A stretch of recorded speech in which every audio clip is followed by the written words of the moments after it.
What is up, ladies and gentle nerds? It's your boy Graham, also known as HamHawks42 on the internet, and this episode is brought to you by my patient wife who has stuck with me even though I haven't quite figured out how to soundproof this room yet. All right, so we are on the Gatherer. Let's go ahead and zoom down to everybody's favorite button, the random card button. Let's go ahead and click on that. Let's see, what are we looking at this All right. Well, we've landed on an interesting one. I didn't even realize these were in the Gatherer. So, what we are looking at today is a card called Form of the Mulldrifter. And this is actually a playtest card that was originally put out late 2019 in the Mystery Booster product. And these are cards that actually apparently are the same type of cards that are used at Wizards of the Coast when they're playtesting various mechanics and different ideas. And some of them are pretty darn ridiculous. And it's funny because a lot of these playtest cards you can look at and kind of see like what they were thinking of and how things became what they are. And there's some that are like crazy overpowered and absolutely ridiculous. And you look at it and it's like, man, I'm really glad they never printed that. And then other ones you look at them and it's just like, really, that's a thing. And then some of them are just like, all right, actually that's not bad. That's pretty decent. I can imagine that fitting somewhere. But the one thing that's really evident in all of the playtest cards is that um, sorry, I got a cat all up in my business, but that's pretty par for the course around here. So one of the things with all the playtest cards is the flavor of them is really silly. Like, and it seems like the people who design these at Wizards have some fun with what they are, and like they'll call them what they are. Like there was one where they had the one that will always stick with me that really tickled me. I don't know if it tickled anybody else. Presumably, there's at least one playtester at Wizards who enjoyed it. It was called Bear with Sets Mechanic, and it was just a 2/2 for 2 with some really generic like keyword that we haven't seen before. It was clearly whatever keyword was in the set when that was being designed, and that made me super happy because every freaking set ever has had a 2/2 for 2 with whatever the new keyword is on it.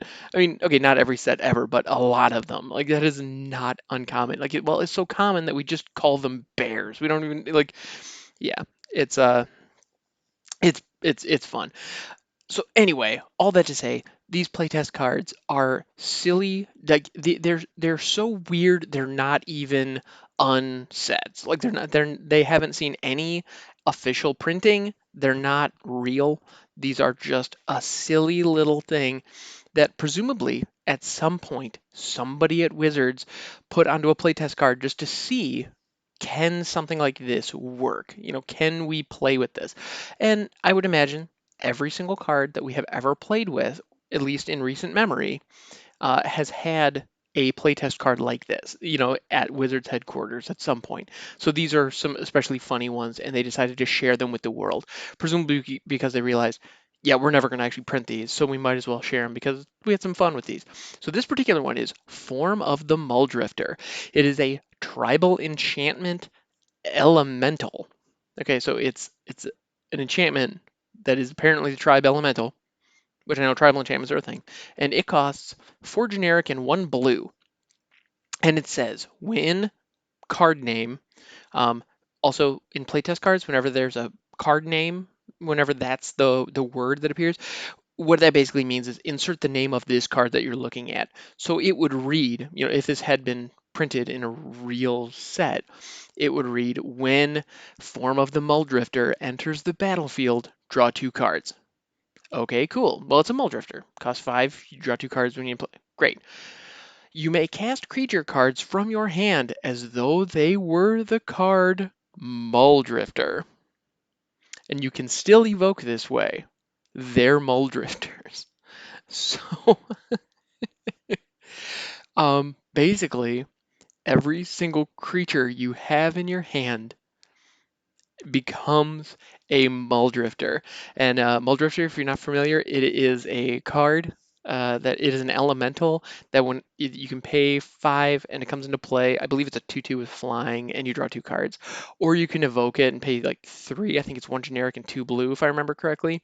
And when you evoke, you play the card, you play the creature at a reduced rate, and then you have to sacrifice it the moment it comes into play. And so it kind of functions like a sorcery almost because it comes into play, you get the end of the battlefield effect, and then it dies. There are ways around that. There are ways to abuse it. So if you play like Mulldrifter and then like Crystal Shard it back up into your hand, then okay, then it comes back into your hand before you can sacrifice it, and then you can do it again, presumably. So all right, there are ways around that. You can also sacrifice it to other stuff to get value. So there are ways to because you do have that body on board for half a second.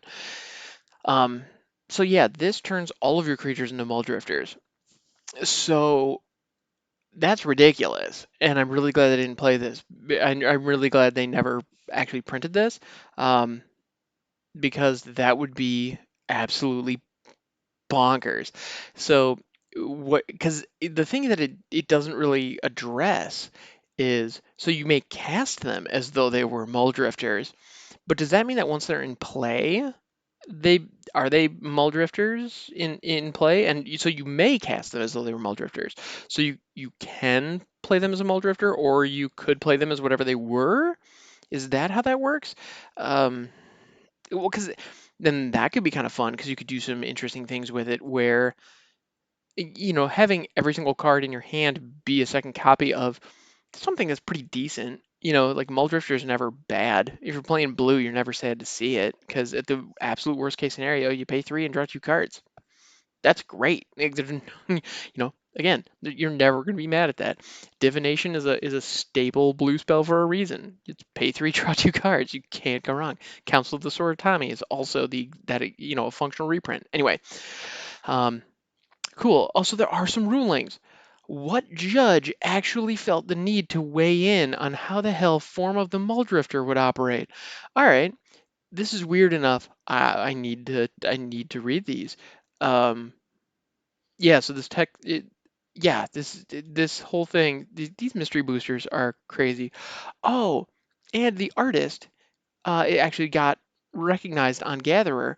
It was apparent the art on this particular test card was a gentleman named George Fan, who's presumably with the playtesting group over in Wizards, and it's a black and white sketch of what appears to be a wizard or perhaps it's difficult to tell exactly, but there's clearly a person wearing like a vest and a hat who has turned into a fish.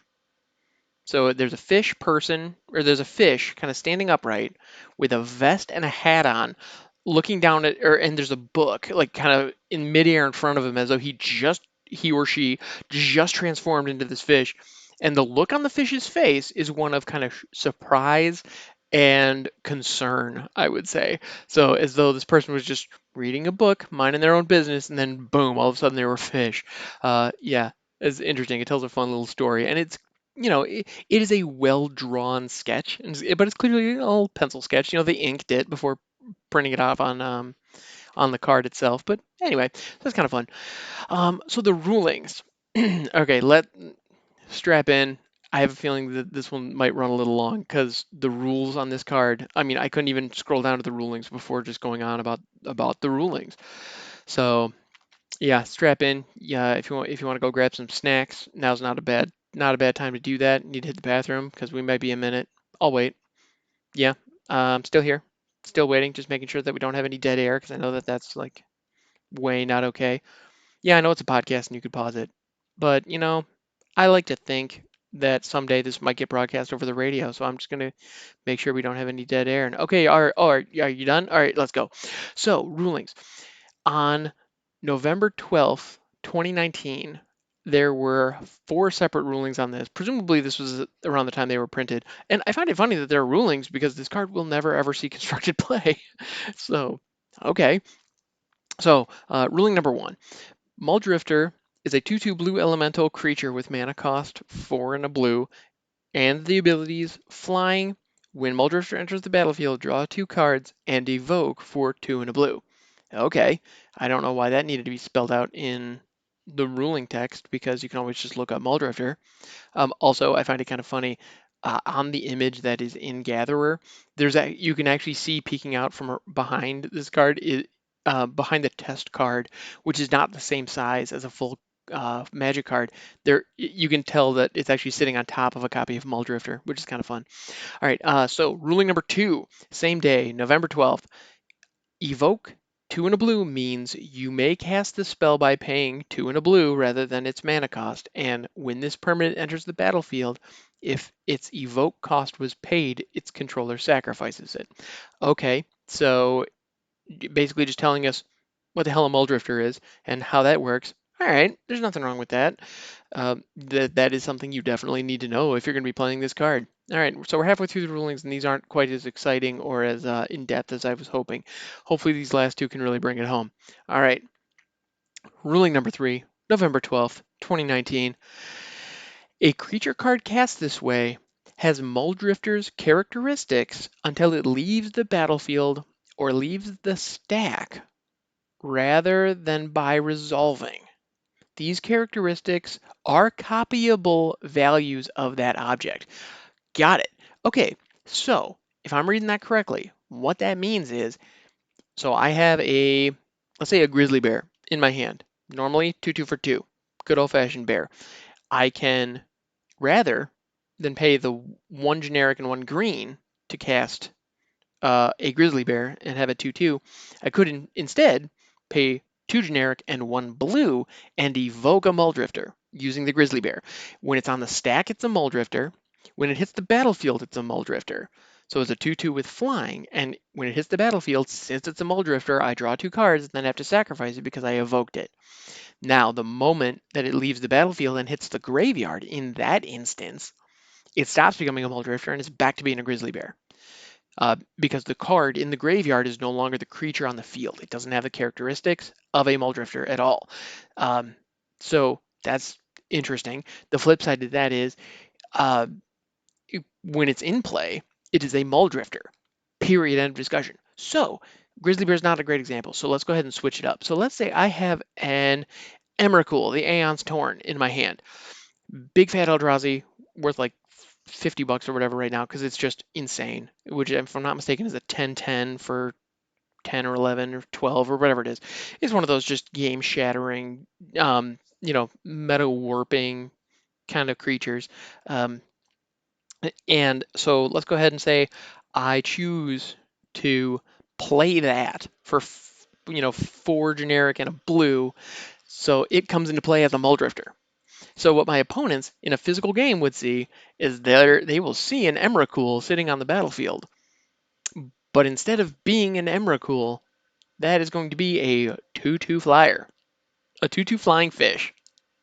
And that's all it is going to be.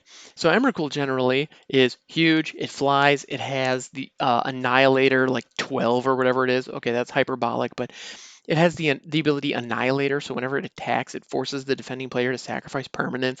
It's crazy. Well, in this case, none of that happens. So if I take my Emrakul card, which I paid $50 for, and I better have double sleeved, I can tap it, swing it at my opponent, and they don't have to do squat, and they can block it with a 2/2 and trade, or a 2/3 and win that fight. But in the case of Emrakul, when Emrakul hits the graveyard from anywhere, you have to shuffle your graveyard into your library. Well, in that instance, once it dies and hits the graveyard, it's back to being Emrakul. So I have to shuffle my graveyard into my library because it's no longer a freaking Mulldrifter. That is such a weird interaction. And so, well, wow, in that case, actually, if for some reason I'm about to get milled out and I have an Emrakul in my hand, but I don't have the mana to cast him, and I don't have any way to discard him, I can evoke him, draw the 2, have to sacrifice it to the evoke cost, have it go back to the graveyard, then shuffle the graveyard back to my library. That is such a weird, janky interaction, and I kind of love it. Okay, so that's the kind of BS nonsense that I love creating. So form of the Mulldrifter, this card is jank, this card is weird, this card will never, ever, ever see the light of day because of weird, just crazy interactions like that. And also, the flip side is um, it basically gives all of your creature cards cycling. Where cycling is an ability where well, it's like super cycling, because cycling is the ability where you can pay some kind of cost. It's usually 2 or 3 life, or no, I'm sorry, 2 or 3 mana, or sometimes like 1 mana of a particular color. Discard a card, then draw a card. So it's a way of just, well, cycling through your hand and taking cards that you don't necessarily need, dumping them and exchanging them for ones that could be valuable. Well, in this case, you would be able to take any creature in your hand, pay 3, one of which has to be blue, and basically throw it away and draw 2 cards. Plus, you have that added benefit of it being in the battlefield for half a second, so you can do crazy stuff with that. Ah, I like this. This is like the kind of card that I would love to build around, but I can also see how easily this could break stuff. And like, if this ever were to be printed, it would have to be in a silver bordered, like unset kind of a thing. There's no way this effect would ever work. All right, that said, final ruling. Ruling number 4, saving the best for last. I suspect this could get weird. All right. If Form of the Mulldrifter leaves the battlefield, any Mulldrifters on the stack or battlefield remain Mulldrifters. Yeah, that makes sense. This isn't a spell that says all creatures you have are Mulldrifters. It's not all creatures become Mulldrifters for as long as Form of the Mulldrifter remains on the field. Um, in this case, because it is changing the fundamental nature the of the card, then well, it stops being what it is. Oh man, I just thought of another crazy use for this though. Flicker effects. So I can. Oh my goodness. So let's go back to. Okay. I hope you grab those snacks because here we go. So here's my thought. Let's say again I have an Emrakul in my hand. Big, huge, crazy expensive monster. Now, I can I can pay 3, 2 generic and a blue to evoke that Emrakul as a Mulldrifter. So I'm going to go ahead and play it. It is a Mulldrifter. Once it hits the battlefield, another ability goes on the stack saying that I have to sacrifice it. I then hit it with the Teferi's Time Twist or some other flicker effect, and then it's exiled from the game. The sacrifice ability resolves, and now it comes back. But because I did not play it from my hand as a Mulldrifter, it is now Emrakul the Aeon's Torn. Holy crap! And so you could basically get any creature you want, no matter what its mana cost is, onto the battlefield for 5. And on top of that, you draw 2 cards while you do it. Oh my goodness, that's disgusting. Yeah, I'm really glad this is never going to see the light of day. And I say that as somebody who really wants to play with it. Okay, well, oh, and this is allegedly the rarity on this is common, so that's fun. All right, guys, this has been fun. Form of the Mulldrifter, ladies and gentlemen. It's here. We did it. It's even less official than Unglued. Wow. All right, this has been fun. This has been interesting. I didn't even realize these were in Gatherer. I got to admit, was not prepared for this. But again, we did it. Well, thank you so much for hanging out with me. I hope you've enjoyed this little delve into insanity, which incidentally doesn't actually have delve on it. But anyway, that's another topic for another day. And as always, this is the point in the program when I mention it's late here. I'm going to go get some sleep. I hope you're having a wonderful day, whether it's off to a great start or it's coming to a conclusion and it happened to be great. Um, yeah, and I hope tomorrow is also an excellent day, but I'll see you before then because this podcast is daily. Um, so the next one will be here within 24 hours or within 4 minutes if you're binge listening to this in the future. And I also stream every weekday morning over on Twitch at twitch.tv/hamhocks42. And I'm there every morning, every weekday morning from 5:30 to 6:30. And that is also my morning workout. If you're wondering what the hell that means, come over and check it out. All right, guys. Thanks so much. I'll catch you next time. Have a good one.